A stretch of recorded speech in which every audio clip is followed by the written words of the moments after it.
నమస్తే మిత్రులారా. ముందుగా అందరికీ నిన్ననే దేశవ్యాప్తంగా, ఆ మాటకొస్తే బహుశా ప్రపంచవ్యాప్తంగా కూడా 19వ శతాబ్దంలో భారతదేశాన్ని పట్టి పీడిస్తున్నటువంటి సామాజిక, ఆర్థిక, రాజకీయ, సాంస్కృతిక అమానవీయ రుగ్మతల నుంచి విముక్తి చేయడం కోసం ఒక విప్లవాత్మకమైనటువంటి సాంస్కృతిక ఉద్యమాన్ని చేపట్టి దేశంలో గుణాత్మకమైన మార్పులు తీసుకొచ్చినటువంటి మహాత్మా జ్యోతిబా పూలే గారి యొక్క 198వ జయంతిని చాలా ఘనంగా జరుపుకున్నాం. మహాత్మా పూలే గారి యొక్క జీవితం గురించి, మహాత్మా పూలే జీవితంలో నిర్మించినటువంటి, అలాగే నిర్వహించినటువంటి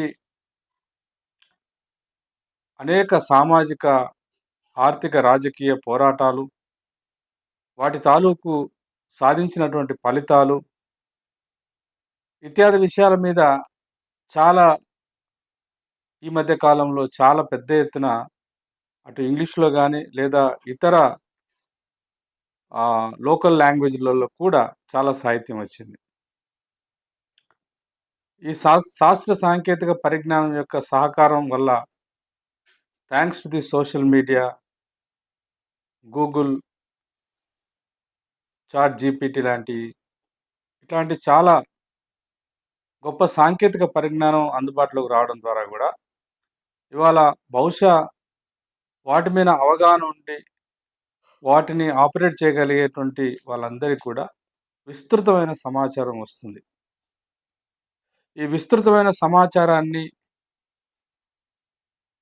వాడుకొని, ఒక పూలే గురించే కాకుండా గతంలో సమాజాన్ని ప్రభావితం చేసినటువంటి అనేక ఉద్యమకారుల గురించి, శాస్త్రవేత్తల గురించి, సమాజ హితం కోసం పనిచేసినటువంటి అందరి గురించి తెలుసుకునేటువంటి అవకాశం ఇవాళ మన ముందు ఉంది.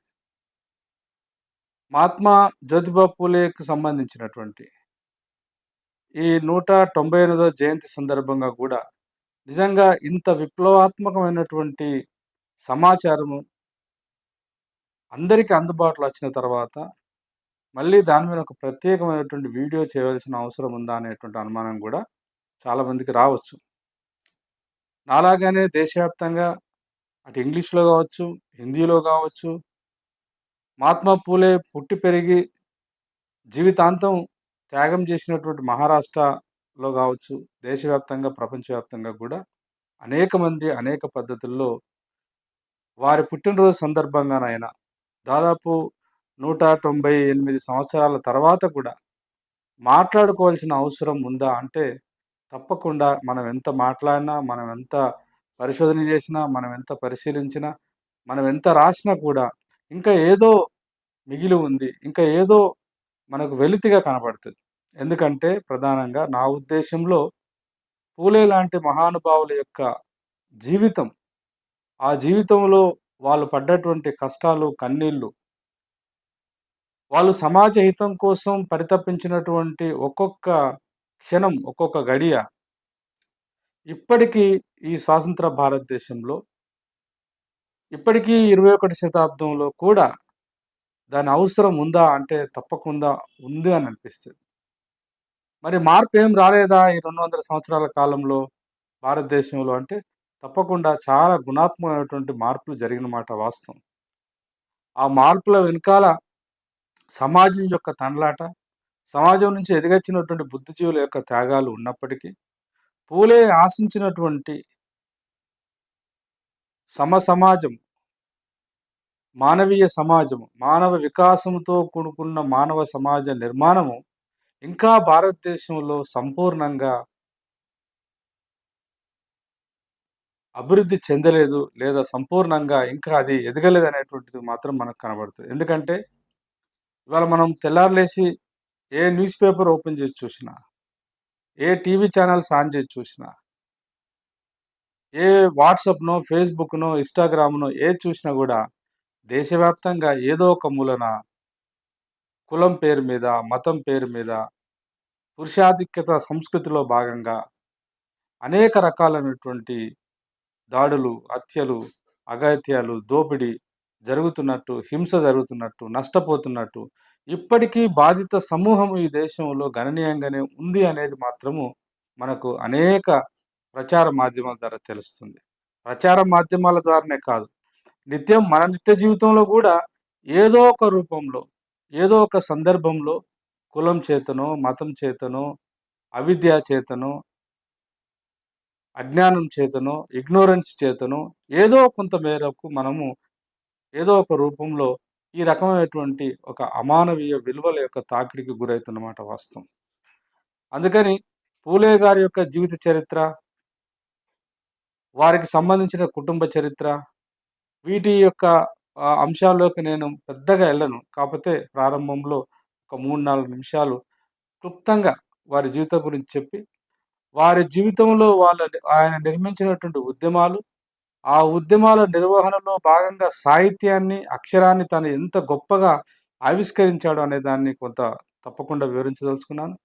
ప్రధానంగా పూలే యొక్క రచనల నుంచి ఉద్యమాలని స్పృశించి, ఆ ఉద్యమాల లేదా ఆ రచనల యొక్క ఆవశ్యకత, ప్రాసంగికత ఈ సమాజానికి, ఇప్పటి సమాజానికి ఏమైనా ఉందా అనే దాని మీద నేను విశ్లేషించడానికి ప్రయత్నం చేస్తాను మిత్రులారా.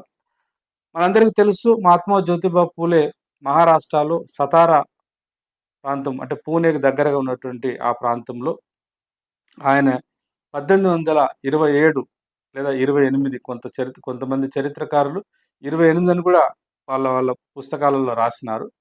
ఏదేమైతే 19వ శతాబ్దానికి సంబంధించినటువంటి ఒక మహనీయుడు 1827 లేదా 28 సంవత్సరంలో సతారా ప్రాంతంలో పుట్టినవాడు. పుట్టడం అనంటే ఈ దేశంలో అప్పటికే చాలా పెద్ద ఎత్తున ఘనీభవించినటువంటి కుల వ్యవస్థ ఉంది. ఆ కుల వ్యవస్థలో భాగంగా ఆయన ప్రత్యేకంగా ఆవిష్కరించినటువంటి ఒక సామాజిక సూత్రీకరణ, శూద్ర సమూహానికి సంబంధించినటువంటి మాలీ సమూహం అంటే మాలీ కులము లేదా మాలీ జాతి అనంటే వాళ్ళు ఈ పండ్లు, ఫలాలు పండించేవాళ్ళు. లేదంటే ముఖ్యంగా పుష్పాలు అంటే ఈ పువ్వులను పండించేసి అమ్మేటువంటి ఒక సామాజిక వర్గం మాలీ జాతి అంటే అక్కడ. అయితే పూలే చరిత్రను రాసినటువంటి ధనంజయ్ కేర్ యొక్క పుస్తకాన్ని కనుక మనం పరిగణలోకి తీసుకొని చూస్తే, మహారాష్ట్రలో మాలీలు ఒకప్పుడు అంటే పీష్వాల కంటే ముందు కాలంలో, ముఖ్యంగా శివాజీ కాలంలో, అంతకంటే ముందు కాలంలో ఆనాడు అందుబాటులో ఉన్నటువంటి రాజరిక వ్యవస్థకు కొంత దగ్గరగా కూడా ఉన్నట్టు వాళ్ళ పూర్వీకుల చరిత్ర గురించి చెప్పడం జరుగుతుంది. అయితే రాను రాను పూలే వాళ్ళ యొక్క నాన్న ఎవరైతే గోవిందరావు పూలే గారు ఉన్నారో వాళ్ళ కాలానికి వచ్చేసరికి మహారాష్ట్రలో ఉన్నటువంటి పరిస్థితులు, ముఖ్యంగా ఆనాడు మహారాష్ట్రాన్ని పరిపాలించినటువంటి పీష్వాల కాలంలో మహారాష్ట్ర యొక్క సామాజిక స్థితిగతి ఒక రకంగా పూర్తిగా అమానవీయంగా, మానవ విలువలు పూర్తిగా అడుగంటినటువంటి ఒక మానసిక సామాజిక స్థితి మహారాష్ట్రలో ఉన్నట్టు స్పష్టంగా తెలుస్తుంది. అట్లా ఒక పూలమ్ముకునేటువంటి జాతిలో పుట్టి, నాన్న తర్వాత తల్లి చిన్మయిబాయి, నాన్నకు తర్వాత అమ్మకు చేదోడు వాదోడుగా ఉంటూనే అక్షరాలను నేర్చుకోవాలని, ఒక ఫార్మల్ ఎడ్యుకేషన్ స్కూల్కి వెళ్ళి అక్షరాలు నేర్చుకొని చదువుకోవాలని బాగా ఆశ ఉన్నటువంటి ఒక బాలుడిగా మనకు మహాత్మా పూలే జీవితం ఉంది. అయితే వాస్తవ పరిస్థితులు దానికి సహకరించలేదు. అందుకే ప్రారంభంలో ప్రాథమిక విద్యకు వెళ్ళడానికి ప్రయత్నం చేసి కొంతకాలం వెళ్ళిన తర్వాత కుటుంబంలో ఉన్నటువంటి ఆర్థిక పరిస్థితుల రీత్యా, బీదరికం రీత్యా మళ్ళీ చదువును మధ్యలో మానేయవలసిన పరిస్థితి ఉన్నట్టు మనకు తెలుస్తుంది.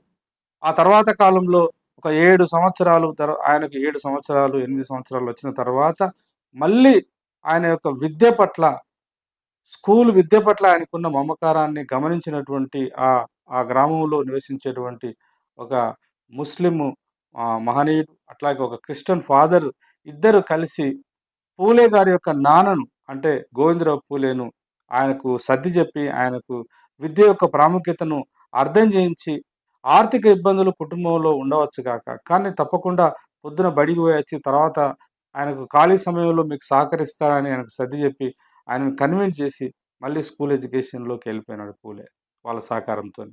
పూలే చదువుకుంది గూడా ఇవాళ చాలామందికి తెలవదు. పూలే ఇన్ని పుస్తకాలు రాశాడనంటే ఆయన ఏం చదువుకొనుంటాడు? బహుశా యూనివర్సిటీ ఎడ్యుకేషన్ కూడా చదువుకొనుంటాడు. లేదంటే పీహెచ్‌డీ చేసుంటాడు అనేటువంటి ఒక అపోహ, లేదంటే అలాంటి ఆలోచన చేసేటువంటి ఆస్కారం ఉంటది. కానీ వాస్తవానికి పూలే జీవితంలో తాను ఫార్మల్‌గా అంటే కంటిన్యూయస్‌గా పాఠశాల విద్యకు లేదా ఉన్నత విద్యకు పోలేదు. పాఠశాల విద్య అది కూడా ఏడవ తరగతి వరకే. స్కాటిష్ ఇంగ్లీష్ మిషనరీ ఎడ్యుకేషన్ స్కూల్‌లో ఏడవ తరగతి వరకు చదువుకున్నాడు. తప్పకుండా 19వ శతాబ్దంలో ఏడవ తరగతి అనంటే అది చాలా ఉన్నతమైనటువంటిది. చాలా పెద్ద చదివే. అయినప్పటికీ ఏడవ తరగతి వరకే చదువుకొని, ఆ తర్వాత కాలంలోనే ఆనాడు ఉన్నటువంటి పరిస్థితులు మనందరికీ తెలుసు. బాల్య వివాహాలనేటువంటిది భారతదేశంలో ఒక సాధారణమైనటువంటి అంశంగా ఉండేది. బాల్య వివాహాలంటే చిన్న బిడ్డకి అంటే 7, 8 సంవత్సరాలు, 9 సంవత్సరాలు రాకముందుకే అమ్మాయిలకు వివాహం చేస్తుండేది. అట్లాగే అబ్బాయిల విషయంలో కూడా 12, 13 సంవత్సరాలొచ్చేసరికి కొన్ని సార్లు 10 సంవత్సరాలొచ్చేసరికే బాల్య వివాహాలు జరుగుతుండేవి. కాబట్టి ఆనాడు ఉన్నటువంటి సామాజిక కట్టుబాట్లను వాటికి వ్యతిరేకంగా నిలబడేటువంటి మానసిక స్థైర్యం గాని, ఆలోచన గాని లేని ఆ కాలంలో పూలే కూడా తల్లిదండ్రుల యొక్క నిర్ణయం వల్ల మాత గొప్ప అసలు ఈ దేశంలో స్త్రీలకు లేదా బాలికలకు విద్య అనేది ఒక ప్రాథమిక హక్కుగా ఇవాళ మనం గుర్తించి దాన్ని అనుసరిస్తున్నామంటే, దానికి పునాదులేసినటువంటి సావిత్రిబాయి పూలే గారితోని ఆయనకు 1840లో వివాహమైంది. ఆయన పుట్టింది 1827 అనుకుంటే, 1840 అంటే కేవలం 13 సంవత్సరాల కాలంలోనే అప్పటికి సావిత్రిబాయి పూలే గారికి 9 సంవత్సరాలు మాత్రమే. ఒకసారి ఆలోచించండి. 9 సంవత్సరాల పాప, 13 సంవత్సరాల బాలుడు. వాళ్ళకి వివాహం అంటే ఒక శారీరకంగా, మానసికంగా పరిపక్వతను సాధించి, తనదైనటువంటి సొంత జీవితాన్ని గడపడానికి కావాల్సినటువంటి మానసిక మానసికమైనటువంటి సంసిద్ధత ఉంటే తప్ప, వ్యక్తి ఇండిపెండెంట్‌గా, సొంతగా, స్వశక్తిగా బతకలేనటువంటి పరిస్థితి. కానీ ఆనాడు తల్లిదండ్రుల యొక్క సంరక్షణలో ఉన్న పిల్లలకు కూడా పెళ్లిళ్లు చేసేవాళ్ళు. అట్లా 13 సంవత్సరాలకే వివాహం చేసుకున్నటువంటి పూలే 13 సంవత్సరాలకు వివాహం చేసుకున్నటువంటి పూలే జీవితంలో ఒక అదొక అద్భుతం. అంటే వివాహం అద్భుతం అని కాదు. సావిత్రిబాయి పూలేను కూడా సమాజానికి లేదా సావిత్రిబాయి పూలేలో సహజ సిద్ధంగా ఉన్నటువంటి ఆమెలో ఉన్నటువంటి ఒక సమాజం పట్ల కావచ్చు, లేదా తన మీద తనకున్నటువంటి అచంచలమైన విశ్వాసము, గౌరవం కూడా గుర్తించడం అనేది ఆనాడే పూలే గుర్తించినట్టు మనకు అర్థమవుతది. చాలామంది చరిత్రకారులు చెప్పినట్టు ఈ మధ్య కాలంలో దళిత బహుజన సాహితీవేత్తలు లేదంటే దళిత బహుజన ఆహ్, ఆలోచన నుంచి ఆలోచిస్తున్న వాళ్ళు అంటున్న మాటేందంటే, పూలే ఆనాడే పడక గదినే పాఠశాలగా మార్చిండని. నిజమే. ఇది చెప్పడానికి కొంత ఇనడానికి అతిశయోక్తిగా లేదా చాలా ఎగ్జాగరేషన్ చెప్పినట్టు అనిపిస్తది గానీ, వాస్తవంగా జరిగిందైతే అదే. అంటే శారీరక ధర్మానికి సంబంధించినటువంటి మౌలిక అవగాహన లేని వయసైనప్పటికీ, చదువు పట్ల తనకున్నటువంటి మమకారము, చదువు పట్ల పూలేకున్నటువంటి గౌరవము, సావిత్రిబాయి పూలేను కూడా అక్షరాల వైపు, అక్షరాలు నేర్చుకునే వైపు, అక్షరాలు నేర్చుకోవడం మాత్రమే కాదు, నామకే కొన్ని అక్షరాలు నేర్చుకొని, ఏదో వాళ్ళకు కావాల్సినటువంటి రోజువారీ జీవితంలో వాళ్ళు ఇతరుల మీద ఆధారపడకుండా ఉండడం కోసం కాకుండా, స్త్రీలకు, బాలికలకు విద్య అనేటువంటిది ఆ మాటకొస్తే మనిషికి విద్య అనేది ఒక మూడో కన్ను లాంటిదని గుర్తించినాడు. దాని మీద ఒక పుస్తకం కూడా రాసినాడు పూలే. అట్లా ఆమెకు చదువు నేర్పి, ఆయన నేర్చుకొని, జీవితంలో జరిగినటువంటి ఒక ప్రధానమైనటువంటి ఒక ఆయన జీవితాన్ని కలిచివేసినటువంటిది. లేదా ఆయన జీవితంలో ఇంత గుణాత్మక మార్పు రావడానికి తను ఒక దీక్ష పోయడానికి ఒక చిన్న సంఘటన జరిగింది ఆయన జీవితంలో. ఆయనే వల్లాల అనేటువంటి ఒక బ్రాహ్మణ మిత్రుడు ఉండేవాడు. Schoolmate. ఆయనకు కూడా బాల్య వివాహం. అయితే అది బాల్య వివాహం అయినప్పటికీ బ్రాహ్మణ స్నేహితుడి యొక్క ఆహ్వానం మేరకు ఆ యొక్క వివాహ వేడుకల్లో పాల్గొంటే పూలే, ఆ వివాహక వేడుకల్లో పాల్గొని అందరితో పాటు తను జరుగుతున్నటువంటి కార్యక్రమంలో పాలుపంచుకుంటున్నప్పుడు ముఖ్యంగా ఊరేగింపు జరుగుతున్నప్పుడు పాల్గొంటే అక్కడ ఉన్నటువంటి ఒక ఈ మూర్ఖంగా ఆలోచించేటువంటి లేదా కులం అనేటువంటి వ్యవస్థను మనసా వాచా కర్మన నమ్మేటువంటి కొంతమంది బ్రాహ్మణ కులంలో పుట్టి కులాధిపత్యాన్ని వంటబట్టించుకున్న వాళ్ళు ఒక అధమ కులానికి సంబంధించిన వాడు, శూద్ర జాతికి సంబంధించిన వాడు, ఒక మాలీ జాతికి సంబంధించిన వాడు బ్రాహ్మణ జాతి బ్రాహ్మణ కులంలో జరుగుతున్నటువంటి శుభకార్యానికి ఎలా వస్తాడని చెప్పేసి అవమానించి తనని గెంటివేస్తే అక్కడ పూలే జీవితంలో ఒక పెద్ద మలుపుకు అది ఒక నిజంగా ఒక చారిత్రకంగా ఒక పెద్ద ఇన్సిడెంట్ అది. ధనంజయ కేర్ కూడా స్పష్టంగా పూలే జీవిత చరిత్ర రాసినప్పుడు దానిలో పెద్ద డిస్క్రిప్షన్ ఇచ్చినాడు. అంతేకాకుండా పూలే మీద సావిత్రిబాయి పూలే మీద మహారాష్ట్రలో జరిగినటువంటి సబాల్టర్న్ హిస్టరీ మీద పరిశోధన చేసినటువంటి గే లోంబెట్ కూడా చాలా సందర్భాల్లో ఈ విషయాన్ని అది ఒక హిస్టారికల్గా చూస్తే పూలే జీవితాన్ని పూర్తి స్థాయిలో మార్చినటువంటి ప్రభావితం చేసినటువంటి సంఘటన ఆ యొక్క అవమానం కులము చేత జాతి వివక్షత చేత కులం చేత కులహీనుడని అవమానించడం ద్వారా జరిగినటువంటి మానసిక సంఘర్షణ ఆయనను ఆ పిన్న వయసులోనే సమాజంలో ఏదో ఒక లోపం ఉంది, సమాజం ఉంది, మనుషులున్నారు, రోజు మనుషులు కనబడుతున్నారు, కానీ మనుషుల మధ్య ఆప్యాయత లేదు, మనుషుల మధ్య ప్రేమ లేదు, మనుషుల మధ్య అనురాగం లేదు, మనుషుల మధ్య ఒక మనిషిని ఇంకొక మనిషిగా గుర్తించేటువంటి మానసిక స్థితి లేదు. ఇది సమాజ నిర్మాణానికి కావలసినటువంటి ఒక వ్యవస్థ కాదు అని చెప్పేసి బలంగా నమ్మి ఈ సమాజాన్ని మార్చాలి. ముఖ్యంగా కొన్ని కోట్ల, కొన్ని వేల, కొన్ని లక్షల మంది ఈ కులం అనేటువంటి ఈ యొక్క మానసిక దౌర్భాగ్యం చేత, మానసిక రుగ్మత చేత ఎంతోమంది కొన్ని లక్షల మంది రోజు సఫర్ అవుతున్నారు, బాధపడుతున్నారు, అవమానపడుతున్నారు, అవహేళనకు గురవుతున్నారు.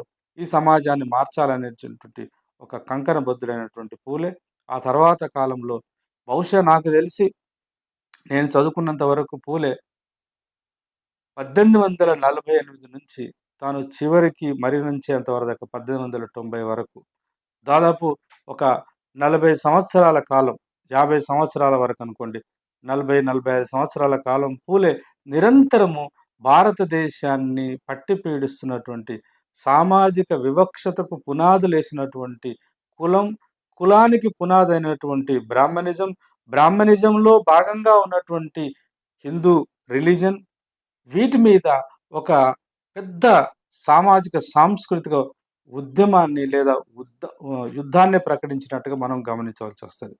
అట్లా పూలే 1848లో మొట్టమొదటిసారిగా ఈ సమాజాన్ని మార్చడం ఎట్లా అని అనేక ప్రయత్నాలు చేసినాడు. స్నేహితులతో సంభాషించినాడు, కట్టుకున్నటువంటి భార్యతో సంవాదం చేసినాడు, మిత్రులతో మాట్లాడినాడు, తనకు కొంత ఆలోచన పరంగా, జ్ఞానపరంగా సహకరించేటువంటి ఇతర పెద్దలతో కూడా చర్చించినాడు.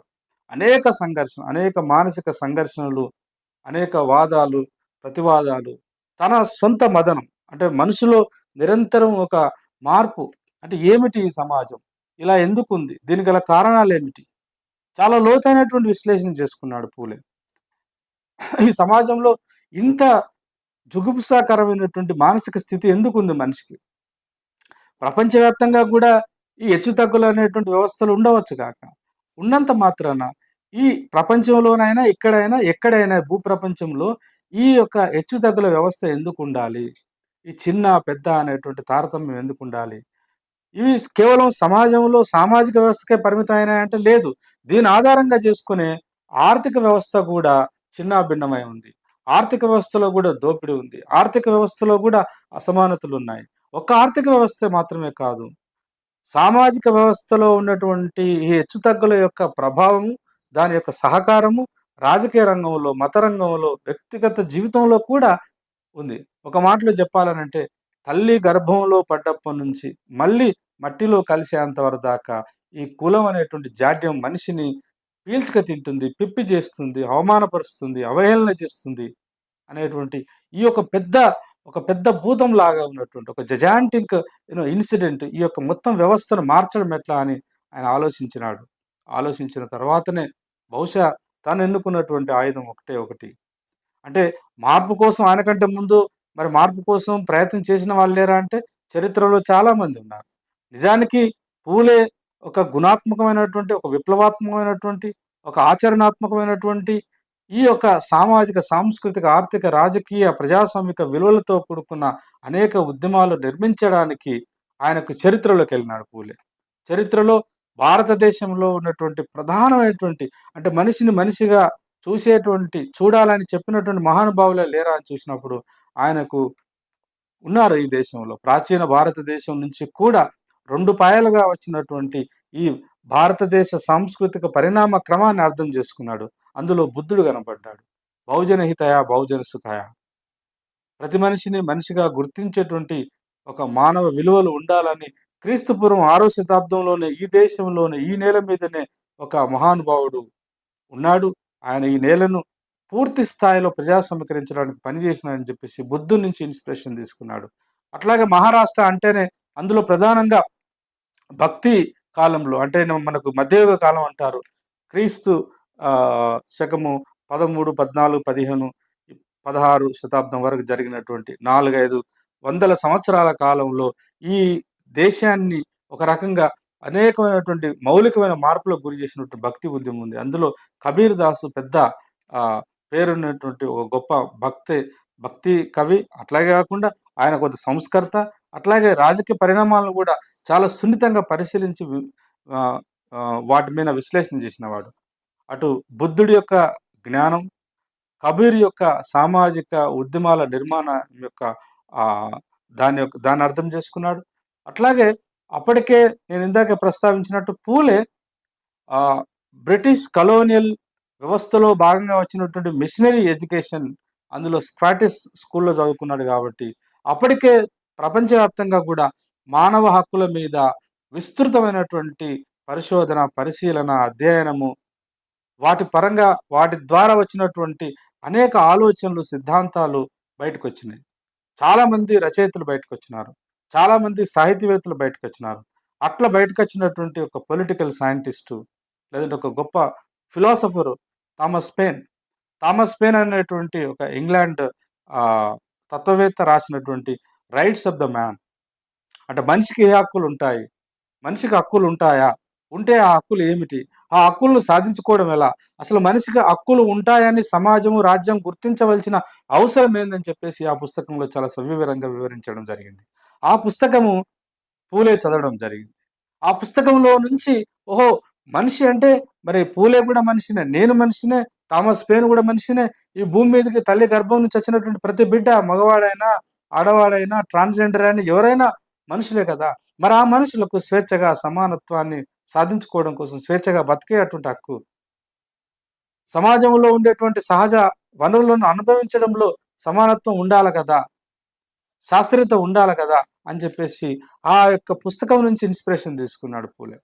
అంతేకాకుండా జేఎస్ మిల్ రాసినటువంటి ఆన్ లిబర్టీ అంటే స్వేచ్ఛను ఎలా అర్థం, ఈ థామస్ పెయిన్ కానీ, తర్వాత జేఎస్ మిల్ కానీ, జాన్ స్టూవర్ట్ మిల్ అంటారు, John Stuart Mill, JS Mill ఇద్దరు కూడా ఆనాడు 18 లేదా 19వ శతాబ్దంలో 19వ శతాబ్దంలో వచ్చినటువంటి ఒక ఉదారవాద రాజకీయ తత్వశాస్త్రంలో భాగంగా ఎదిగొచ్చినటువంటి మేధావులు. లిబరలిజం అంటే ఏమిటి అసలు?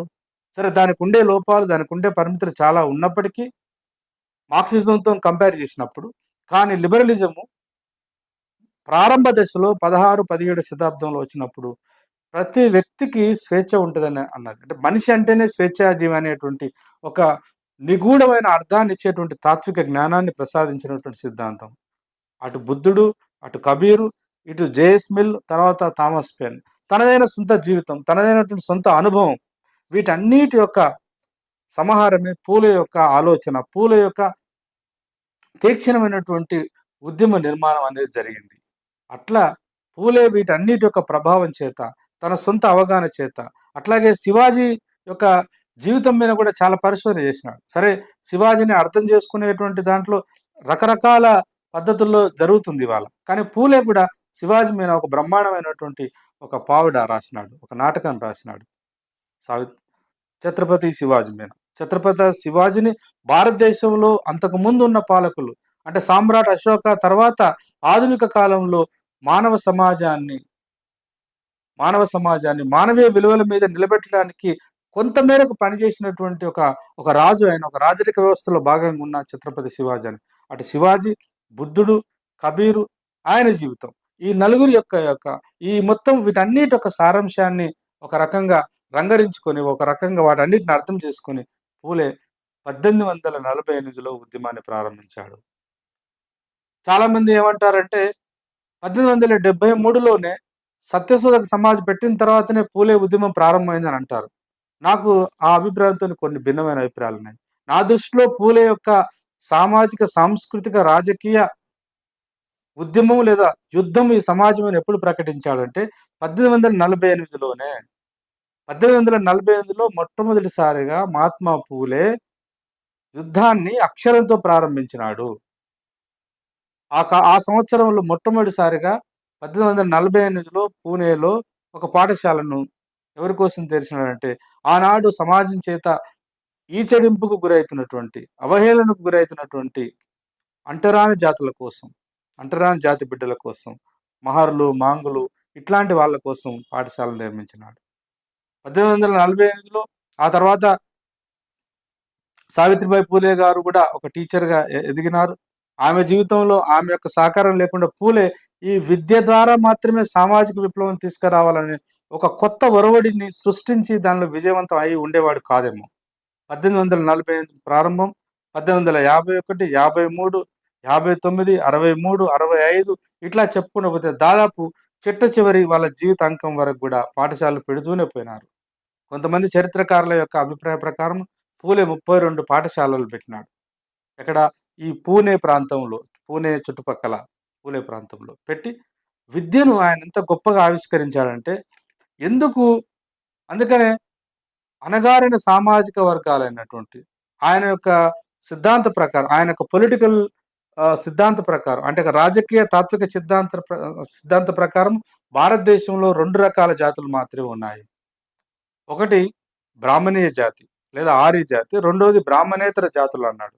అంటే ఆర్యులు, నాన్ ఆర్యులు అనే సిద్ధాంతాన్ని గులాంగిరి పుస్తకం చదివితే మనకు అర్థమవుతుంది. అట్లా ఆయన రాసినటువంటి పుస్తకంలో చాలా వివరంగా వివరించినాడు.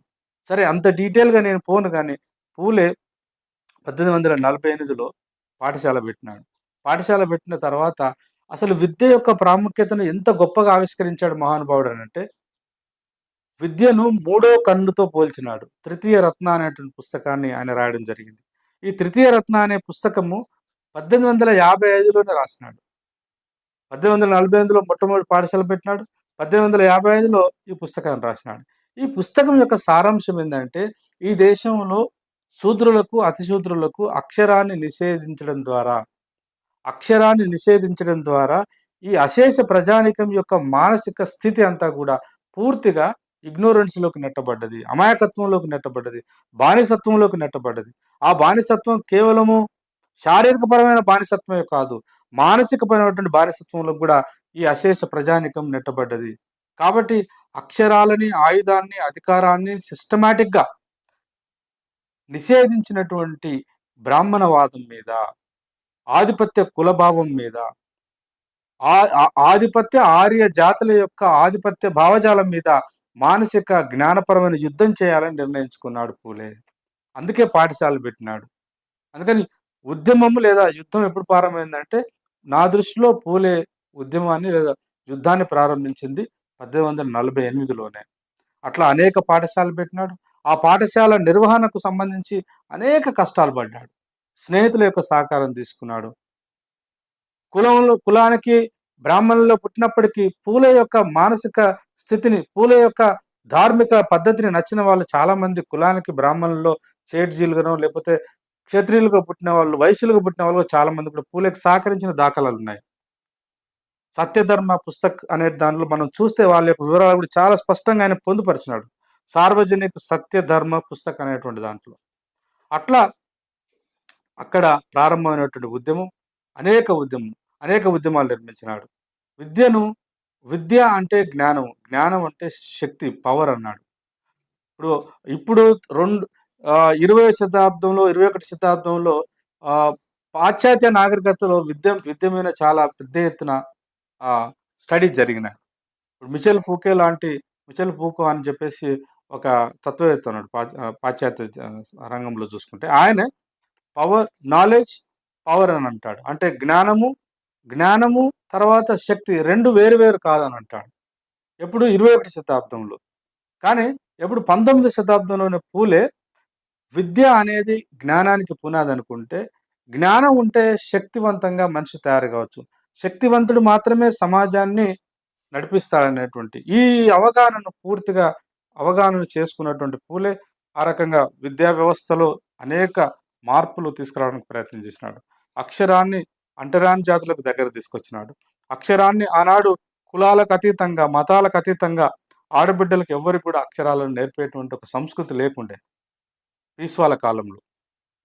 పీష్వాలు చాలా పనిగట్టుకొని కులం అనేటువంటి సంస్కృతిని, కుల వ్యవస్థను చాలా పకడ్బందీగా అమలుపరిచినటువంటి వాళ్ళు. తద్వారా శూద్రులు అంటే ఎవరు?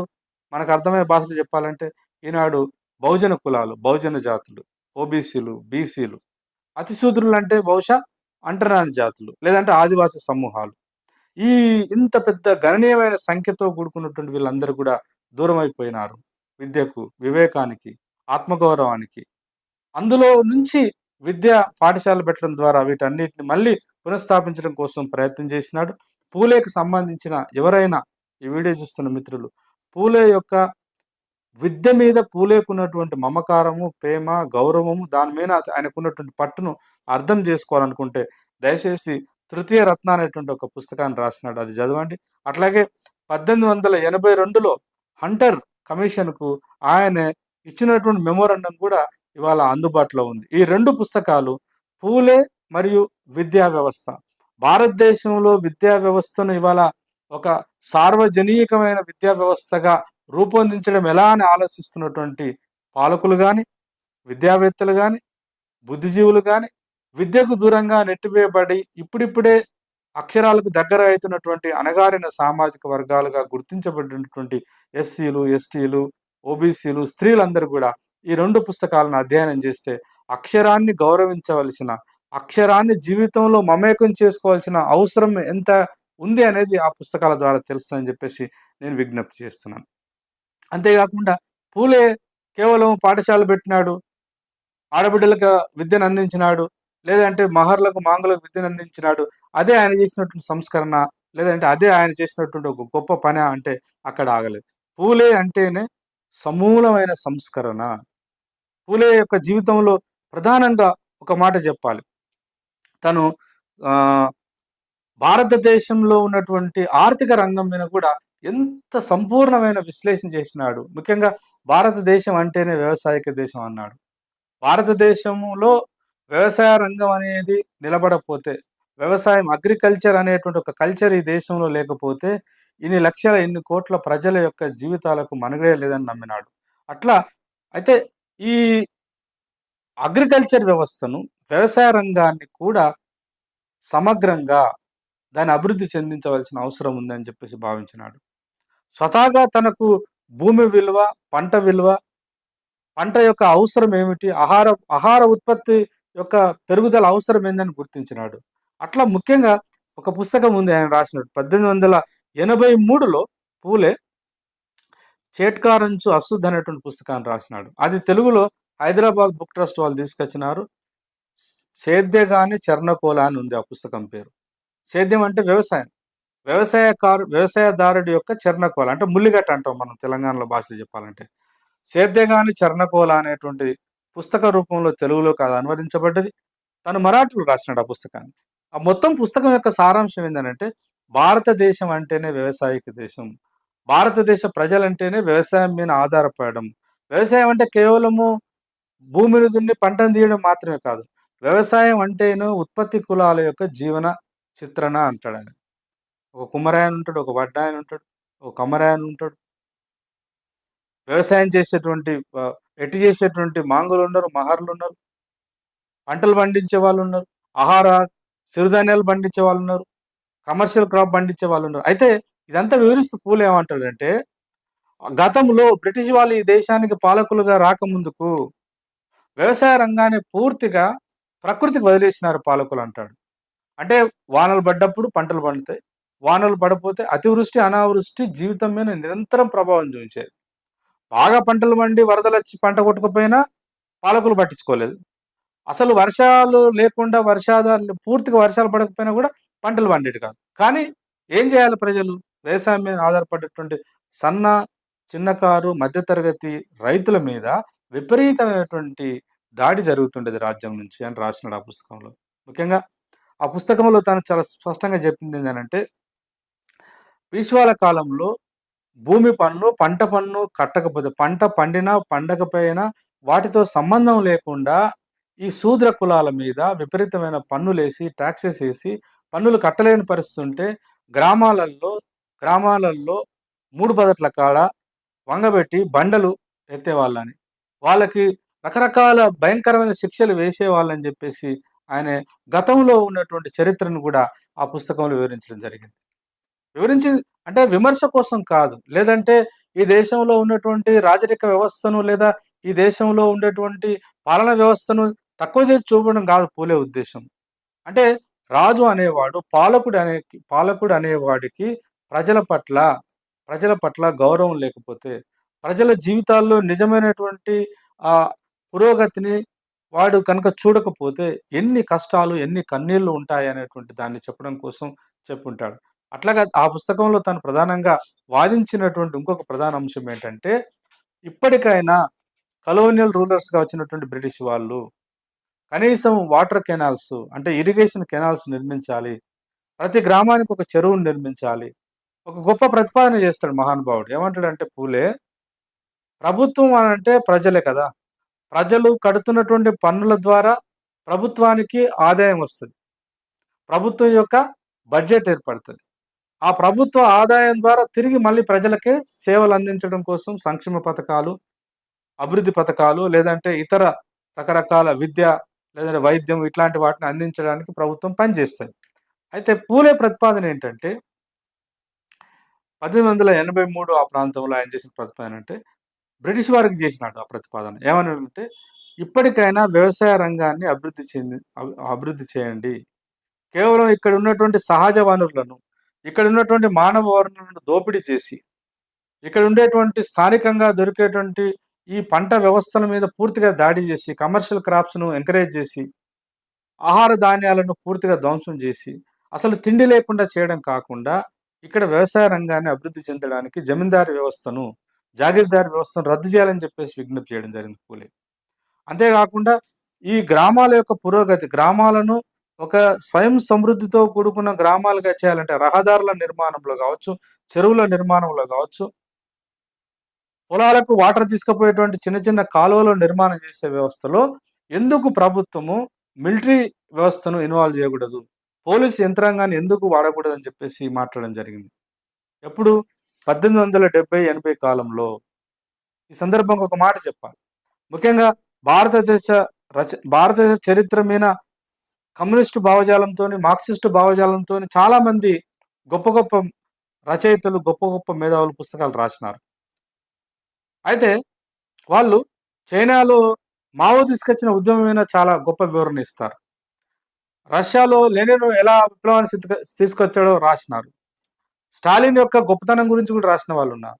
ముఖ్యంగా మావో చైనాలో 1949లో విప్లవం వస్తే 1966, 67, 69 ఈ కాలంలో సాంస్కృతిక విప్లవాన్ని తీసుకొచ్చినాడు. ఆ సాంస్కృతిక విప్లవం యొక్క ఫలితమే ఇవాళ చైనా ప్రపంచంలో ఎన్ని ఒడిదుడుకులు వచ్చినా, ఎన్ని ఇబ్బందులు వచ్చినా ఇవాళ చైనా ఎందుకు అంత బలంగా, అంత గట్టిగా నిలబడగలుగుతుందంటే సాంస్కృతిక ఉద్యమాల యొక్క ప్రభావం అని చెప్పి విశ్లేషించేటువంటి గొప్ప గొప్ప మావోయిస్టులు, మార్క్సిస్టులు ఉన్నారు ఈ దేశంలో. కానీ వాళ్ళ కళ్ళు మూసుకుపోయినాయి. వాళ్ళకి చరిత్ర కనబడలే. పూలే 1870లో, 80లోనే మొత్తం రాజ్యంలో భాగంగా ఉన్నటువంటి రాజ్య ఆర్థిక వ్యవస్థలో దాదాపు 30-40% ఆఫ్ ద ఇన్కమ్‌ను ఇన్వెస్ట్ చేయబడుతున్నటువంటి మిలిటరీ వ్యవస్థను, పోలీసు వ్యవస్థను గ్రామాల అభివృద్ధి కోసం, మౌలికమైన వసతుల కల్పన కోసం వాడాలని చెప్పేసి ఒక రకంగా గో బ్యాక్ టు విలేజెస్ అని మావో ఇచ్చినాడు కదా! అట్లాంటి స్లోగనే ఇంకో రూపంలో, ఇంకో పద్ధతిలో పూలే కూడా ఇచ్చినాడు. రాజ్యానికి సలహా ఇచ్చినాడు. సమాజాన్ని అట్లా ప్రేరేపించినాడు. చెరువుల నిర్మాణంలో కావచ్చు, కుంటల నిర్మాణంలో కావచ్చు, వ్యవసాయ కెనాల్‌ల నిర్మాణంలో మిలిటరీ వ్యవస్థను వాడాలన్నాడు, పోలీస్ వ్యవస్థను వాడాలన్నాడు. అట్లా పూలే ఈ పుస్తకం ద్వారా 'సేట్‌కార్ అండ్ చూస్ అశుద్ధ్' అనే పుస్తకం చదవడం ద్వారా భారతదేశం యొక్క మూలాలు, ఆర్థిక వ్యవస్థ యొక్క మూలాలు వ్యవసాయ రంగంలో ఉన్నాయని, ఆ వ్యవసాయాన్ని ఆధునిక కాలంలో అందిస్తున్నటువంటి శాస్త్ర సాంకేతిక పరిజ్ఞానానికి అనుసంధానం చేయాలని చెప్పేసి అడిగినాడు పూలే. బ్రిటిష్ వాళ్ళకి అడిగింది ఏంటిది? మీరు కేవలము మీ దగ్గర సైన్స్‌ను, టెక్నాలజీని అభివృద్ధి చేసి, అక్కడ టెక్స్టైల్ ఇండస్ట్రీ పెట్టడం కాకుండా, ఈ దేశంలో ఒక్కొక్క ప్రాంతానికి ఆ నేల స్వభావం మీద స్టడీ చేయాలని చెప్పినాడు. అగ్రికల్చర్ మీద ఎంత పరిశోధన చేసినాడంటే ఆయన, ఇవాళ మనం అంటున్నటువంటి మండల స్థాయిలో, జిల్లా స్థాయిలో అగ్రికల్చర్ ఆఫీసర్స్ అని అంటున్నాం కదా పాలనా వ్యవస్థలో, ఆనాడే వాటిని గుర్తించాలన్నాడు. సాయిల్ అంటే భూమి యొక్క సారాన్ని పరిశీలించాలి, పరిశోధన చేయాలి. ఆ భూమి సారాన్ని బట్టి ఎట్లాంటి పంటలు పండించాలో నిర్దేశించవలసిన అవసరం కూడా ఉందని చెప్పేసి బ్రిటిష్ వాళ్ళకు చెప్పడం జరిగింది. సమాజానికి చెప్పడం జరిగింది.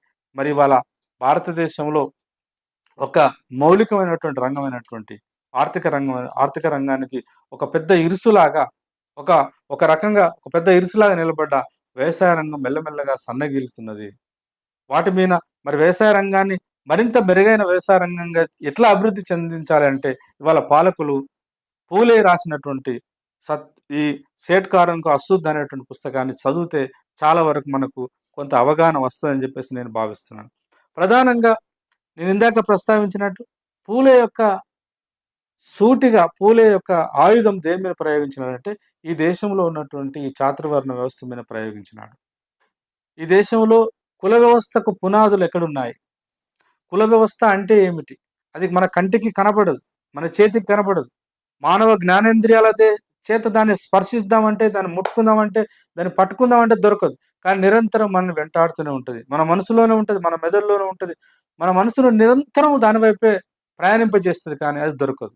ఒక రకంగా ఒక ఫార్మ్‌లెస్ అంటే ఆకారం లేని ఒక భావజాలం. ఆ భావజాలం యొక్క పునాదులు ఎక్కడున్నాయో పట్టుకున్నాడు. ఆయన రాసినటువంటి 2 పుస్తకాలను ఈ ఈ సందర్భంగా మీకు పరిచయం ఒకటి 'బ్రాహ్మణంచు కసబ్' అనేటువంటి పుస్తకాన్ని 1869లో రాసినాడు. ఆ తర్వాత 'గులాంగిరి' అనే పుస్తకాన్ని 1873లో రాసినాడు. ఈ 2 పుస్తకాలు అఫ్‌కోర్స్ 'బ్రాహ్మణంకో కసబ్' అనే పుస్తకం యొక్క ఆహ్, ఆహ్, దాని యొక్క కొనసాగింపే. దాన్ని విస్తృతంగా మళ్ళీ పరిచయం చేసినటువంటిది 'గులాంగిరి' పుస్తకం. ఈ 'గులాంగిరి' పుస్తకము, ఈ 2 పుస్తకాలు ఏం చెప్తాయంటే, భారతదేశంలో సామాజిక అణచివేతకు, సామాజిక విచ్ఛితికి, భారతదేశంలో ఆర్థిక అసమానతలకు, భారతదేశం పూర్వకాలం నుంచి కొన్ని పదుల సంఖ్యలో, వందల సంఖ్యలో ఇతర జాతుల చేత, ఇతర ప్రాంతాల యొక్క జాతుల యొక్క కబంధ హస్తాల్లోకి పోవడానికి, ఇతర ప్రాంతాల యొక్క, ఇతర దేశాల యొక్క ఆధీనంలోకి ఈ దేశం యొక్క సార్వభౌమతను కోల్పోవడానికి కూడా ఈ దేశంలో ఉన్న కుల వ్యవస్థ అని చెప్పి హెచ్చరించినాడు పూలే. ఆ కుల వ్యవస్థను బద్దలు కొట్టకుండా, ఆ కులం అనే భావన నుంచి మనిషి మానసికంగా విముక్తి కాకుండా ఈ దేశంలో స్వేచ్ఛాయుత జీవితం రాదు. ఈ దేశంలో సమానత్వం రావడం అతి కష్టమైనది. ఈ దేశంలో ప్రధానంగా సార్వ సార్వ సౌభ్రాతృత్వాన్ని నెలకొల్పడం చాలా అసాధ్యం అని చెప్పేసి నమ్మినాడు. కాబట్టి 'గులాంగిరి' పుస్తకాన్ని తప్పకుండా పూలే అభిమానులు చదవాలి. పూలే అభిమానులు లేదా పూలే అంటే ఇవాళ ఏమైపోయింది, ఒక రకంగా సంతోషకరమైన విషయం ఏంటంటే, మెల్లమెల్లగా గత 20, 30 సంవత్సరాలుగా, గత 10 సంవత్సరాలుగా దేశంలో ఉన్నటువంటి బహుజనులంతా కూడా పూలేను ఓన్ చేసుకోవడం ప్రారంభం చేసినారు. ఇది నిజంగా కొంత ఆహ్వానించదగ్గ పరిణామమే. పూలేను ఓన్ చేసుకోవడం అంటే, పూలే యొక్క చిత్రపటానికి దండలేసి, దండం పెట్టి, పూలే యొక్క జయంతి రోజో, వర్ధంతి రోజో కొబ్బరికాయ కొట్టి, అగరబత్తులు ముట్టించి, పూలే మీద మన యొక్క భక్తి శ్రద్ధలను ప్రకటించడం మాత్రమే కాదు. పూలేను మనసా వాచా కర్మన మన మనసులోకి తీసుకోవాలి, మన హృదయంలోకి తీసుకోవాలి. అది తీసుకోవాలంటే పూలే యొక్క నిజమైన వారసులుగా మనం పోవాలంటే, పూలే యొక్క జ్ఞానాన్ని, పూలే యొక్క పోరాటాలను కూడా అంతే లోతైనటువంటి విశ్లేషణ, అంతే లోతైనటువంటి అవగాహన కల్పించుకోవాల్సిన అవసరం ఉంటది. 'గులాంగిరి' పుస్తకం అనేటువంటిది, ఆయన అప్పుడే మహానుభావుడు, స్లేవరీ అంటారు ఇంగ్లీష్‌లో. ఆ పుస్తకాన్ని అమెరికాలో ఉన్నటువంటి నీగ్రో జాతి ప్రజలకు అంకితం చేసినాడు. మనం ఒకసారి ఆలోచించాలి ఇయాల. అంటే ఒక మారుమూల ప్రాంతంలో, పూణే ప్రాంతంలో పుట్టినటువంటి, ఒక కడగొట్టు జాతిలో, ఒక మాలీ కులంలో, ఒక పూలు అమ్ముకునే జాతిలో పుట్టినటువంటి ఒక బిడ్డ ఎలా ఎదిగాడు అంటే, ప్రాపంచిక దృక్పథాన్ని ఎలా అలవరుచుకున్నాడు, అది భారతదేశం అయినా, అది ఆఫ్రికా అయినా, అది అమెరికా అయినా అణిచివేతనే. అది కులం రూపంలో ఉన్నా, అది జాతి రూపంలో ఉన్నా, అది స్త్రీ పురుషుల ఆధిపత్య రూపంలో ఉన్నా కూడా అణిచివేతను ఏ రూపంలో ఉన్నా మనం ఖండించాలి. దానికి సాలిడారిటీ తెలపాలి అని చెప్పేసి అవగాహనతోని పూలే ఉన్నట్టు మనకు అర్థమవుతుంది. పూలే ఒక రకంగా ఆ పుస్తకం యొక్క రచనా పద్ధతి కూడా చెప్పాలి ఇక్కడ. అంటే రచనా పద్ధతిలో ఒక మొనాటనమీ కాకుండా సంభాషణ రూపంలో, డైలాగ్ రూపం. ఎప్పుడో మేము చదువుకున్నాము. ప్లేటో రాసినటువంటి 'రిపబ్లిక్' డైలాగ్ అంటే పాత్రల ద్వారా తను చెప్పదలుచుకున్న విషయాన్ని చెప్పడం. ఒక నవల రూపంలో చెప్పినట్టు పాత్రలుంటాయి 3, 4 పాత్రలు. అట్లా 'గులాంగిరి' పుస్తకం గూడా డైలాగ్ మోడ్‌లో ఉంటది. ఒక ఒక ఒక పాత్ర ఒక ప్రశ్న ఏస్తది. దానికి మళ్ళీ ఒక సమాధానం వస్తది. మొత్తం దానిలో ఉన్నదేంటంటే దాని సారాంశం ఏందంటే ప్రాచీన కాలం నుంచి, వేద కాలం నుంచి ఈ దేశంలో వేదాల రూపంలో, వేదాంగాల రూపంలో, ఇతిహాసాల రూపంలో, పురాణాల రూపంలో, ప్రబంధాల రూపంలో, భారతం, మహాభారతం లేదంటే రామాయణం, భగవద్గీత ఇలా చెప్పుకుంటూ పోతే అనేక రకాల చరిత్రలు, అనేక సందర్భాల్లో, అనేక కాలాలలో వచ్చినటువంటి పుంఖానుపుంఖుల సాహిత్యం ఉంది సంస్కృతంలో.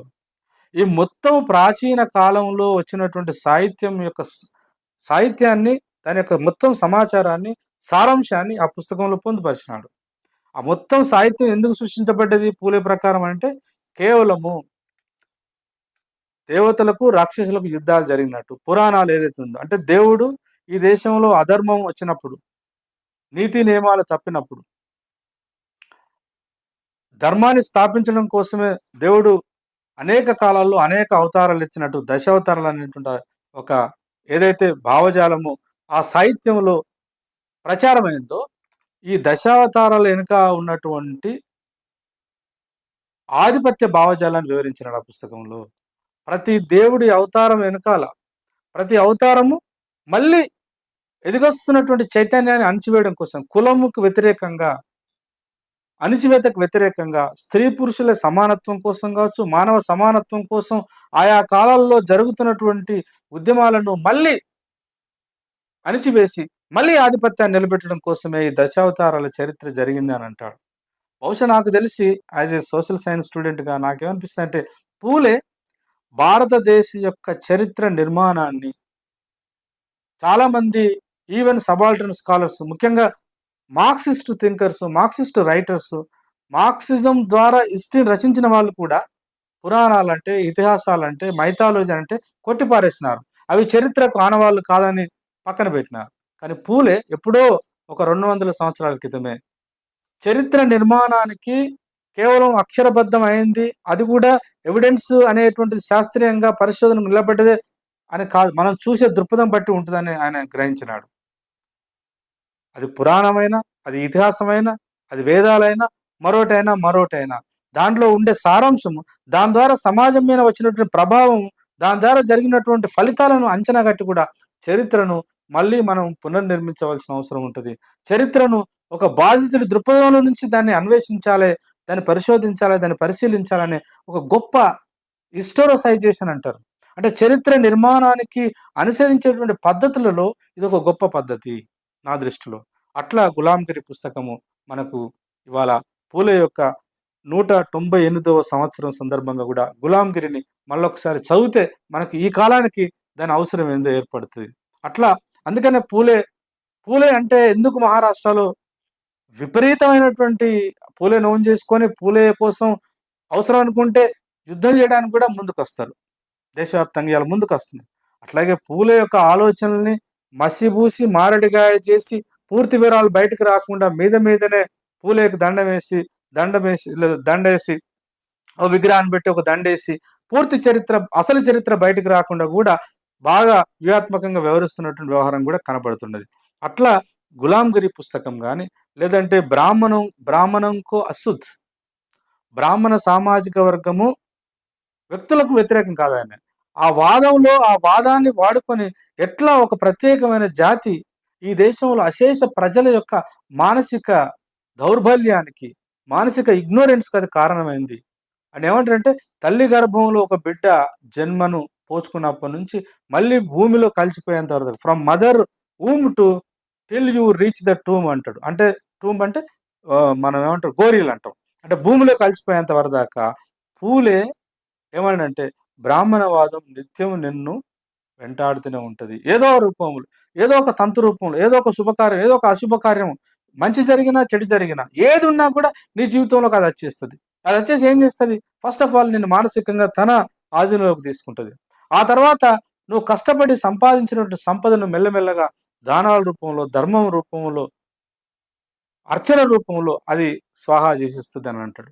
ఇవి 2 సామాజికంగా నువ్వు పూర్తిగా మొత్తం ఒక ఆధిపత్య భావజాలంలోకి పోయినప్పుడు, ఆర్థికంగా పూర్తిగా నష్టపోయినప్పుడు, ఇంక రాజకీయంగా నీ జీవితాన్ని నువ్వు ఎలా నిలబెట్టుకుంటావు అనేటువంటి ప్రశ్న ఏస్తాడు పూలే. కాబట్టి పూలే జీవితం అంటే, పూలే యొక్క పోరాటాలనంటే మామూలు పోరాటాలు కాదు. గులాంగిరి గాని ఆ పుస్తకం తెలియజేసేటువంటిది. అట్లాగే ఒక మాట చెప్పాలిక్కడ. 'ఇషారా' అనేటువంటి ఒక చిన్న పుస్తకాన్ని రాసినాడు. 'ఇషారా' అది మరాఠీలో రాసినాడు. దాన్ని తెలుగులో 'హెచ్చరిక' అని చెప్పేసి గూడా తర్వాత కాలంలో అదొచ్చింది.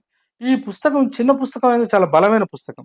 'ఇషారా' అంటే ఏందంటే చరిత్రను, ఆధిపత్య వ్యవస్థను, మతాధిపత్యాన్ని, కులాధిపత్యాన్ని, బ్రాహ్మణాధిపత్యాన్ని భారతదేశానికి పరిమితం ఆలోచించినప్పుడు ఎట్లా అర్థం జేసుకోవాలి? ఎట్లా ఇషారా జేయాలి? చదువు యొక్క ప్రాధాన్యత ఎట్లా గుర్తించాలి? పాలకుడనేవాడు వలసవాద పాలకుడు గావచ్చు, రాజు గావచ్చు, లేదా రేపు ఈ దేశానికి విముక్తి అయిపోయి, రాజకీయ విముక్తి జరిగి రేపు ఈ దేశవాసులే పాలకులైనప్పటికీ, రాజ్యం అనేది బాధితుడి పట్ల ఉండవలసిన అవసరానికి నిరంతరం రాజ్యాన్ని మనము ఒక బుద్ధిజీవులుగా రాజ్యాన్ని ప్రశ్నిస్తూ ఉండాలి అని చెప్పేసి చెప్పడం జరిగింది. వ్యక్తిగత జీవితం నుంచి ప్రారంభమై కుటుంబ జీవితం, సమాజాన్ని, రాజ్యాన్ని నిరంతరము మానవీయ విలువల మీద నిలబెట్టాలని చెప్పేసి పరితపించినటువంటి ఒక మహానుభావుడు పూలే. అట్లా పూలే జీవితం అంటే నాకు ఏమనిపిస్తదంటే, పూలే జీవితం అనంటే పూలే ఎక్కడ పుట్టాడు? పూలే ఏం చదువుకున్నాడు? పూలే ఏం పుస్తకాలు రాసినాడు?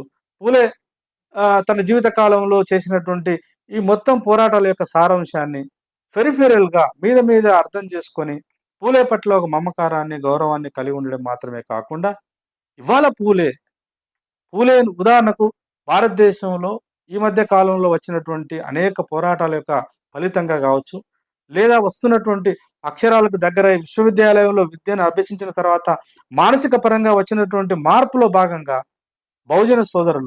బహుజనులు ఇవాళ పూలేను ఓన్ చేసుకుంటున్నారు. పూలేను ఓన్ చేసుకోవడం అంటే నేను ఇందాక ప్రస్తావించినట్టు ఒక రిచువల్‌గా ఓన్ చేసుకోవడం గాదు. ఒక తంతుగా ఓన్ చేసుకోవడం గాదు. పూలే ఉదాహరణకు అంటరాని కులాలకు చదువు చెప్పడం కోసం, అక్షరాలు ఇవ్వడం కోసం కుటుంబం నుంచి దూరమైనాడు. అంటే ఒక మాలి కులం, ఒక బీసీ కులంలో పుట్టినవాడు అంటరాని జాతులకు విద్యను ఎట్లా ఇస్తాడు అని చెప్పేసి సమాజం ఒక ప్రశ్నేసింది. ఒత్తిడి తీసుకొచ్చింది. గోవిందరావు పూలే వాళ్ళ నాన్న మీద, వాళ్ళ అమ్మ మీద ఒత్తిడి తీసుకొస్తే, వాళ్ళ నాన్న ఆ ఒత్తిడి తట్టుకోలేక, అగ్రకులాల నుంచి, బ్రాహ్మణుల నుంచి వస్తున్న ఒత్తిడి తట్టుకోలేక పూలేకు 2 ఆప్షన్స్ ఇచ్చినాడు. ఒకటి, నువ్వు అక్కడ బడి బంద్ చేసినన్నా, అక్కడ వాళ్ళకి చదువు చెప్పినన్నా బంద్ చేస్తే నాతో ఉండు. లేదంటే ఈ విల్లు విడిచిపో అంటే రెండో ఆప్షన్ ఎన్నుకున్నాడు పూలే. అంటే తను నమ్మినటువంటి విశ్వాసాల పట్ల సమాజంలో ఒక గుణాత్మకమైన మార్పు రావాలని విశ్వసించేటువంటి ఒక నిజమైన ప్రజాస్వామిక ఉద్యమకారుడు, రాజకీయవేత్త ఎలా ఉంటాడంటే, అవసరం అనుకుంటే తాత్కాలికంగా కుటుంబ సభ్యులతోని, బంధువులతోని కొంతకాలము సత్సంబంధాలు కోల్పోవచ్చు గాక.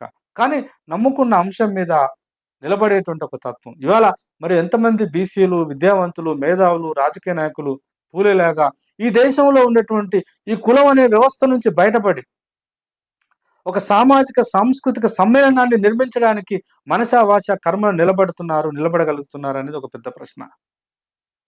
పూలే తన భార్యకు, సావిత్రిబాయి పూలేకు అక్షరాలు నేర్పిస్తూ, తనను ఎడ్యుకేట్ చేస్తూ, ఆమె బయటికి పోయి చదువు చెప్పాలని ఆ రోజు కోరుకున్నాడు. ఇప్పుడు 198 సంవత్సరాల క్రితం ముచ్చట చెప్తున్నాను నేను. 140 సంవత్సరాలు అనుకోండి, 150 సంవత్సరాల క్రితం ఒక స్త్రీ, అందులో ఒక మాలి కులం, ఒక శూద్ర కులంలో పుట్టిన స్త్రీ చదువు నేర్చుకొని టీచర్ అయి మళ్ళీ పాఠశాలలు పెట్టడానికి పోతే సమాజం ఎంత ఈచరించుకునేది? బురద నీళ్ళు చల్లినారు, పెండ నీళ్ళు చల్లినారు, కోడిగుడ్లు వేసినారు, చివరికి పియ్యి కూడా చల్లినారు ఆమె మీద. మరి ఆమె యొక్క మానసిక స్థైర్యాన్ని ఎట్లా నిలబెట్టగలిగినాడు? తర్వాత ఈ సందర్భంగా ఒక మాట చెప్పాలి. మనం కుటుంబంలో, మన జీవితంలో మనం పుడతాం, పెరుగుతాం, ఎదిగిన తర్వాత మన కుటుంబ సభ్యుల పట్ల మన ప్రవర్తన ఎలా ఉంటది? తల్లిదండ్రుల పట్ల ఎలా ఉండాలి? ముఖ్యంగా స్త్రీల పట్ల ఎట్లాంటి ఒక లోతైనటువంటి విశ్లేషణ, లోతైనటువంటి అవగాహన ఎట్లా ఏర్పరచుకోవాలి? పూలేను రోజు చదవాలి మనం. అంటే పూలే, కావ్య పూలే అని జెప్పేసి ఆమె సావిత్రిబాయి పూలే మంచి రచయిత ఆమె. యాక్చువల్‌గా మంచి కవయిత్రి గూడా. జ్యోతిబా పూలే మీద ఆయన అంటే రకరకాల సందర్భాల్లో వాళ్ళిద్దరి మధ్య కరస్పాండెన్స్ కూడా జరుగుతుండేది. ఆమె కావ్య పూలే అనేటువంటి దాంట్లో అంటే పూలే యొక్క ఆహ్, వ్యక్తిత్వ నిర్మాణాన్ని కూడా ఆమె రాయడం జరిగింది. అట్లా అంటే స్త్రీ ఇప్పుడు ఉదాహరణకు పురుషులుగా మనం పుట్టాం తల్లి గర్భం నుంచి. ఎదిగాం. పెళ్లి చేసుకున్నాం. పెళ్లి చేసుకున్న తర్వాత మన జీవిత సహచరి ఎవరైతే ఉంటారో వాళ్ళ పట్ల మనం ఎలా ఉండాలి? అంటే పూలేను అర్థం చేసుకోవాలి.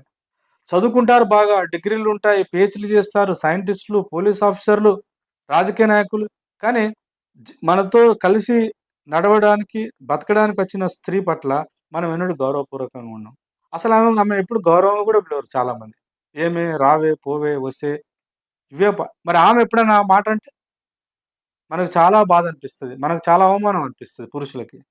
కానీ పూలే ఇవన్నీ కూడా పాఠశాలల్లో పిల్లలకి చెప్పినప్పుడు కావచ్చు, సమాజంతో మాట్లాడినప్పుడు గాని, అంటే స్త్రీల పట్ల ఎలా అంటే బీసీలు కాదు అందరూ మనుషులు. అక్కడ బీసీలైతే ఇలా దళితులతోని ఎలా ఉండాలి? ఇవాళ స్వాతంత్ర భారతదేశంలో భారతదేశం స్వాతంత్రం వచ్చిన తర్వాత దళితుల మీద ఎక్కువ భౌతిక దాడులకు చేస్తున్నటువంటి వాళ్ళు ఎవరంటే మరి స్టాటిస్టికల్ రిపోర్ట్ చూస్తే, క్రైమ్ రిపోర్ట్ చూస్తే బీసీలే ఉన్నారు. అట్లని చెప్పేసి నేను బీసీలు దళితుల మీద కక్ష కట్టి దాడులు చేస్తున్నారు, హత్యలు చేస్తున్నారు అని కాదు నా వాదన. బీసీల యొక్క మానసిక పరిపక్వత మారాలే. అట్లాగే బుద్ధిజీవుల యొక్క మానసిక పరిపక్వత మారాలి గదా! పూలేలా మారినట్టు. అట్లా ఇవాళ బీసీలు ఎంతమంది పూలేని నిజంగా తమ జీవితంలోకి ఆహ్వానిస్తున్నారు అనేది కూడా ఒక పెద్ద ప్రశ్న మన ముందున్నది. అట్లాగే పాలకులు పూలే అంటే ఒక ఉద్యమకారుడు ఎలా ఉండాలో కూడా పూలే నుంచి మనం నేర్చుకోవచ్చేమో. ఒక ఉద్యమకారుడు, ఒక ఉద్యమకారుడు ఎలా ఉండాలంటే కలిసొచ్చేటువంటి అన్ని శక్తులను కలుపుకునేవాడు. సైద్ధాంతిక పరంగా, ఆలోచన పరంగా, భావజాల పరంగా మాత్రమే భిన్నాభిప్రాయాలుంటాయి.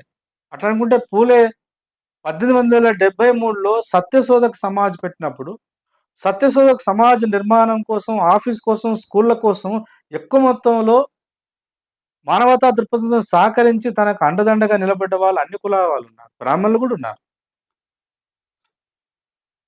తర్వాత అతను నమ్మిన విశ్వాసాల కోసం ఎన్నడూ ఎవరి దగ్గరికెళ్ళి చేయి జాపి అడగలేదు. పాఠశాల పెట్టాలన్నా, లేపోతే ఒక దీనబంధన పత్రికను నడిపినాడు. ఈ పుస్తకాలన్నీ రాసినాడు. వీటి ముద్రణ కోసం గావచ్చు. ఏనాడు కూడా ఒక దగ్గరికెళ్ళి చేయి జాపి అంటే ముఖ్యంగా ఆధిపత్య వర్గాల దగ్గరికెళ్ళి చేయి జాపి ఒక్క రూపాయి తీసుకున్నట్టు ఎక్కడ కూడా విమర్శ లేదు. అట్లా ఒక ఉద్యమాన్ని నిర్మించేటువంటి ఒక ఉద్యమ నాయకుడు. ప్రజలను నమ్ముకున్నాడు. ప్రజలు ఇచ్చేటువంటి సహకారంతోని పనిచేసినాడు. అవసరం అనుకుంటే కుటుంబానికి దూరమైనాడు. ఆస్తికి దూరమైనాడు. అంతెందుకండి పూలే దంపతులు ఎంత గొప్పవాళ్ళనంటే చివరికి బిడ్డలు లేకుండా జాగ్రత్త పడి ఒక బ్రాహ్మణ స్త్రీ ఈ మాట చెప్పాలి. అప్పుడు ఆ కాలంలో బాల్య వివాహాలుండేది. బాల్య వివాహాలంటే ఆడపిల్ల చిన్న వయసుండేది.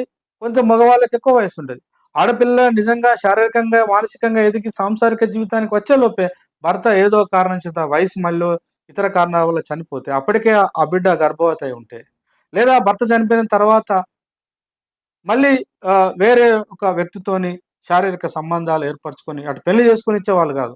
పునర్వివాహాలనేవి లేవు అగ్రకులాలలో, బ్రాహ్మణులలో, క్షత్రియులలో. శూద్రులకు, అశూద్రులకు అనేది రెండో వివాహం అనేది చాలా సర్వసాధారణమైన విషయం. కానీ అక్కడ ఉండేది కాదు. కానీ ఏదైనా సందర్భంలో అట్లా గర్భవతులైతే ఆ బిడ్డకు జన్మనివ్వాలా? లేదా ఆ బిడ్డని చంపేయాలా? చాలా వేల సంఖ్యలో, పదుల సంఖ్యలో బిడ్డల్ని చంపేసేవాళ్ళు. సావిత్రిబాయి పూలే పసిబిడ్డల యొక్క ప్రాణాలను అలా తీయడము మన ధర్మం కాదు. మనమెవరో పసిబిడ్డల ప్రాణాలు మనం ఎట్లా తీస్తామని చెప్పేసి పూలే తన్లాడి అట్లా అనాథ స్త్రీల కోసం, అభాగ్యుల కోసం ఆశ్రమాలు కట్టించినాడు. ఇవాళ మనం ఏదైతే బాల సదన్ అంటుంది కదా ప్రభుత్వం. ప్రభుత్వాలు కూడా బాల సదన్లు పెట్టినాయి. అంటే ఆర్ఫన్స్‌ల కోసము, తల్లిదండ్రులు లేని బిడ్డలు పుట్టితే, లేదంటే అఘాయిత్యాలు జరిగితే బాలికల మీద, బాలల మీద ఈ అంటే వయసు పెరగకుండానే నేరస్తులుగా మారితే వాళ్ళలో పరివర్తన తీసుకురావడం కోసం బాలసదనని పెట్టినారు. కానీ ఆనాడే పూలే తల్లికి మొత్తం పూణే పట్టణం అంతా తిరిగి కరపత్రాలు పంచేవాళ్ళు ఇద్దరు భార్యాభర్తలు. ఏమని? ఏ కులమైనా, ఏ మతమైనా స్త్రీలు గర్భం దాల్చి ఉంటే బిడ్డలను చంపకండి. మీ యొక్క వివరాలు మేమెక్కడ బయట పెట్టం. మీరు మా యొక్క ఆశ్రమానికి రావచ్చు, అక్కడ ఉండవచ్చు, బిడ్డకి జన్మనివ్వచ్చు, బిడ్డను మేము సాదుకుంటాం. మీరు మళ్ళీ తర్వాత మీ యొక్క వ్యక్తిగత జీవితంలోకి వెళ్ళిపోవచ్చు అని కరపత్రాలు పంచినారు. అట్లా చాలా మందికి ఆశ్రయాన్ని ఇచ్చినారు. అవమానాలకు, అవహేళనకు గురైతున్నటువంటి అన్ని కులాల వాళ్ళు, ముఖ్యంగా బ్రాహ్మణ, బనియా, చేర్జీ ఈ కులాలకు సంబంధించిన వాళ్ళ యొక్క జీవితాలలో స్త్రీల పట్ల వాళ్ళు ఎంత మమకారంగా ఉన్నారో మనము పూలే యొక్క జీవితాన్ని చూస్తే అర్థమవుతుంది మిత్రులారా. అట్లా ఒక బ్రాహ్మణ స్త్రీకి పుట్టినటువంటి బిడ్డ యశ్వంతరావు ఆ పిల్లవాడిని పెంచి పెద్ద చేసి ఆయన మళ్ళీ ఒక డాక్టర్ చేసి ఆయన కూడా వాళ్ళ అడుగుజాడల్లో నడిచినాడు. పూలే 1890లో చనిపోతే ఆ తదనంతరం సత్యశోధక సమాజ్ యొక్క వ్యవహారాన్ని అంతా సావిత్రిబాయి పూలే చూసేది. ఆ తర్వాత యశ్వంతరావు పూలే చూసినాడు. అట్లా పూలే జీవితం ఏంటంటే 1848 నుంచి 1890 వరకు నిరంతరం సామాజిక పరివర్తన కోసం పనిచేసినాడు. ఆర్థిక వ్యవస్థలో సమానత్వం కోసం పనిచేసినాడు. రాజ్యాన్ని ప్రశ్నించినాడు. జమీందారీ వ్యవస్థ రద్దు చేయాలన్నాడు. తర్వాత విద్య మీద చాలా మమకారం పెంచుకున్నాడు. విద్య పట్ల ఆయనకున్న యొక్క ఆలోచన ఏంటంటే 19వ శతాబ్దం కాబట్టి ఆయనకు ఒక క్లారిటీ ఉంది. పాలకులు బ్రిటిష్ వాళ్ళకు హంటర్ కమిషన్ ఇచ్చిన రిపోర్ట్లో క్లియర్గా మెన్షన్ చేసినాడు. చిన్న కులాలు, తక్కువ జాతి బిడ్డలు వాళ్ళ యొక్క అనేక పద్ధతుల్లో ప్రభుత్వానికి ఆదాయాన్ని సమకూరుస్తున్నాడు. ప్రభుత్వానికి వచ్చేటువంటి ఆదాయంలో 90%, 80% ఈ అతి శూద్ర కులాల నుంచే వస్తుంది. కానీ ఆ డబ్బులో కనీసము 30% కానీ 20% కూడా ఆ బిడ్డలకు కావాల్సిన విద్యను అందించలేకపోతున్నారు. హైర్ ఎడ్యుకేషన్ అంటే యూనివర్సిటీలు పెట్టడం, కాలేజీలు పెట్టడం కాదు. ప్రతి ఊళ్ళో ఒక పాఠశాల ఉండాలి. ప్రతి వాడలో ఒక పాఠశాల ఉండాలి. అణగారిన కులాలుగా ఉన్నటువంటి మాంగుల, మహర్ల జీవితాల్లో అక్షరాలను పరిచయం చేయాలని చెప్పేసి ప్రాథమిక పాఠశాల విద్యా ప్రాముఖ్యతకు అవకాశం కల్పించాలని చెప్పేసి కొట్లాడాడు. విద్యారంగాన్ని సంస్కరించాలని ప్రయత్నం చేసినాడు. సమాజాన్ని సంస్కరించాలని ప్రయత్నం చేసినాడు. విద్యను సమాజాన్ని అంటుపెట్టుకున్న సామాజిక వ్యవస్థను మనం కనుక సంస్కరిస్తే సంపూర్ణంగా విద్యా వ్యవస్థను, సమాజాన్ని, స్వేచ్ఛ, సమానత్వం, స్వభ్రాతృత్వం వీటి కేంద్రంగా కనుక మనం వాటిని పరిపుష్టి చేస్తే ఆర్థిక వ్యవస్థలో గణనీయమైన మార్పు వస్తుంది. తద్వారా సమాజంలో, రాజకీయాల్లో కూడా మానవీయ విలువలతో కూడుకున్న మానవ సమాజాన్ని నిర్మించవచ్చు అని పరితపించినాడు. చివరికి ఒక మాట చెప్పాలి. చాలా మందికి ఒక అపోహ ఉంది, పూలే బ్రాహ్మణులకు వ్యతిరేకం అని. అట్లా కాదు. పూలే ఒక సంఘటన, పూణేలో ఉన్నాడు. అప్పటికే ఆర్య సమాజను స్థాపించినటువంటి స్వామి దయానంద సరస్వతి, ఆయన బ్రాహ్మణుడు, గుజరాత్ బ్రాహ్మణుడు. ఆర్య సమాజ్ అనే వ్యవస్థను పెట్టుకొని తన పరిధిలో తను కొంత పని చేసుకుంటూ వస్తున్నాడు. ఆయన కూడా కులానికి వ్యతిరేకంగా, అంటరాంతానికి వ్యతిరేకంగా, బ్రాహ్మణ వాదంలో ఉన్నటువంటి ఒక అశాస్త్రీయమైన వ్యవస్థల వ్యతిరేకంగా కొట్లాడుతున్నాడు.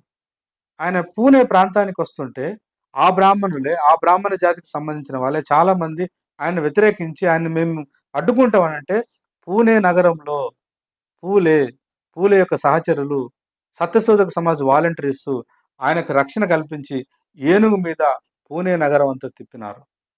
అలా మహానుభావుడు పూలే చేసినటువంటి త్యాగాల గురించి మనం విస్తృతంగా అధ్యయనం చేయాలి. ఆయన కోసం ఇంకా ఎంతో ఆలోచన చేయాల్సిన అవసరం ఉంది. ఈ సందర్భంగా ఈ 4 మాటలు మీతో పంచుకోవడానికి అవకాశం ఇచ్చినందుకు ధన్యవాదాలు.